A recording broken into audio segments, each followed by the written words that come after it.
Aïba Ouessi. Et notre invité aujourd'hui, c'est le président du club du 21e siècle. Et il répond aux questions de Saveria Rojek. Le face-à-face, c'est tout de suite.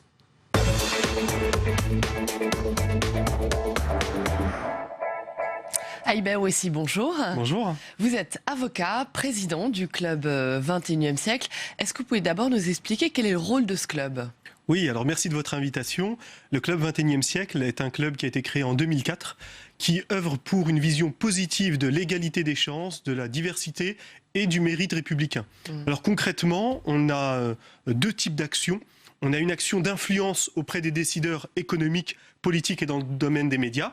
Et puis on a une deuxième action qui est celle de l'accompagnement de talents, de potentiel, dont on ne parle pas assez malheureusement dans notre pays aujourd'hui. Accompagnement de jeunes entrepreneurs, de jeunes étudiants, et on essaye de mettre en avant des parcours exemplaires. Et il y en a un très grand nombre dans notre pays, et donc notre rôle c'est de révéler ces talents au plus grand public, et c'est ce qu'on fait dans différentes opérations. Est-ce que vous jugez que l'ascenseur social aujourd'hui est bloqué en France ? Alors l'ascenseur social, il est en panne, c'est évident, et il est en panne pour plusieurs raisons. Alors elles sont économiques, d'abord, elles sont aussi politiques, parce que moi j'en veux en particulier à nos hommes politiques qui malheureusement ont oublié le sujet de l'égalité des chances dans leur discours, dans leur présentation, dans aussi leurs actions. Économiques parce qu'il y a un véritable problème aussi de chômage qui est assez endémique. On le voit sur les territoires, notamment en banlieue, le chômage des jeunes, il est très important. Et il est encore plus important quand on a un prénom à consonance étrangère, ce qui est pas normal dans ce pays, pays de l'égalité des droits de l'homme notamment, pays qui a connu Victor Hugo, Voltaire, Montesquieu, etc. et qui aujourd'hui se voit avec deux France, l'une à côté de l'autre, des concitoyens qui se regardent un petit peu en chien de faïence, un rejet de l'autre, un repli sur soi. Et tout ce contexte-là fait qu'il y a l'ascenseur social qui, à mon sens, est véritablement en panne. Oui. Aujourd'hui, la France est encore un pays de caste ? Alors, je ne sais pas si on peut utiliser le terme caste, mais en tout cas, c'est un pays de l'entre-soi pour beaucoup. Je vais vous donner un exemple très concret. Nous, on reçoit au Club 21e siècle l'ensemble des dirigeants d'entreprises, par exemple. Et souvent, quand on les interroge sur leur politique égalité des chances, leur politique diversité, ils nous disent écoutez, c'est bien, moi je fais ceci, telle et telle chose. Et quand on leur pose juste la question, dans votre conseil d'administration, combien avez-vous de femmes, combien avez-vous de profils issus de la diversité ? La réponse est bien souvent 0. Et donc, effectivement, on a, même au plus haut sommet de l'entreprise, un entre-soi par réflexe. On recrute toujours les mêmes, on a toujours les mêmes administrateurs. Or, justement, ce qu'on essaye de briser, c'est ce plafond de verre et c'est cet entre-soi qui mine véritablement la société, qui est un facteur aussi de désespoir pour beaucoup de nos concitoyens, qui s'autocensurent en se disant telle entreprise, c'est pas fait pour moi, je vais pas y postuler, parce que les dirigeants, quels que soient mes diplômes, quelles que soient mes compétences, me reconnaîtront pas en fonction de ce que je suis, mais ils me reconnaîtront uniquement en fonction de ce que je parais être. Alors, c'est là le travail à justement, mener. Vous proposez des initiatives concrètes aux entreprises, aux grandes entreprises, notamment le mentoring en entreprise, c'est-à-dire des entreprises qui détachent des employés pour ensuite coacher des jeunes, c'est ça ? Exactement. Alors on a la chance d'avoir au Club 21e siècle des membres qui sont de grande qualité, qui ont d'importantes fonctions et qui donnent de leur temps pour justement accompagner des jeunes. Et parmi nos membres, on a des membres qui ont créé des associations nationales, telles que Mosaïque RH avec Saïd Amouche, Nos quartiers ont des talents avec Yazid Chir, ou encore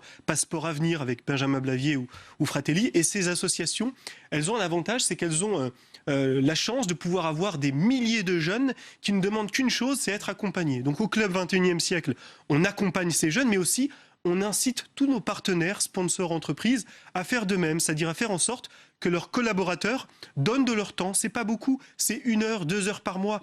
Mais 7 heures ou ces 2 heures par mois vont permettre à des jeunes qui sont étudiants, qui sont jeunes entrepreneurs, de retrouver confiance en eux, de créer du lien, de vouloir aussi redonner à la République ce qu'elle leur a donné, c'est-à-dire la chance de pouvoir étudier dans ce beau pays. Donc c'est le travail d'accompagnement de talents, de potentiel que l'on met en avant au Club 21e siècle.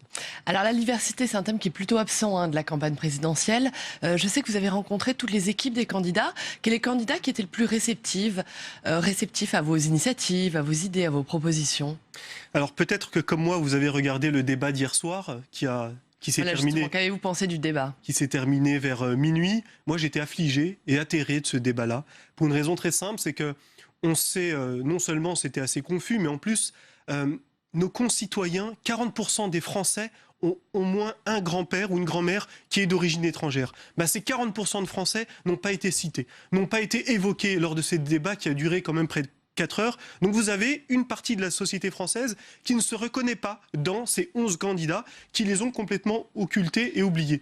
Vous voulez dire l'intégration de ces Français dans la société française, c'est ça ? Tout simplement, ils sont intégrés. Ce sont des Français, mais des Français qui... non, mais qu'est-ce qui n'a pas été évoqué ? L'intégration. La diversité n'a pas été évoquée. L'égalité des chances, le mérite républicain, l'espoir que chacun d'entre nous attend dans cette campagne. Justement, vous qui avez rencontré les candidats et les équipes des candidats, qui est le plus réceptif à ces idées ? Alors, on a rencontré tous les candidats à la présidentielle, en tout cas une grande partie d'entre eux, et surtout, on discute avec l'ensemble des équipes de campagne, puisque c'est le travail d'influence du Club 21e siècle. Et il y en a effectivement qui sont plus réceptifs que d'autres. Il y a des bonnes mesures chez certains candidats qui proposent de diviser les classes en primaire dans les banlieues par 2. Il y a certains candidats qui proposent notamment de créer une instance telle que l'instance de répression contre la fraude. Et notamment, cette instance serait une sorte d'inspection du travail chargée de lutter contre les discriminations. Et ça, c'est une bonne proposition.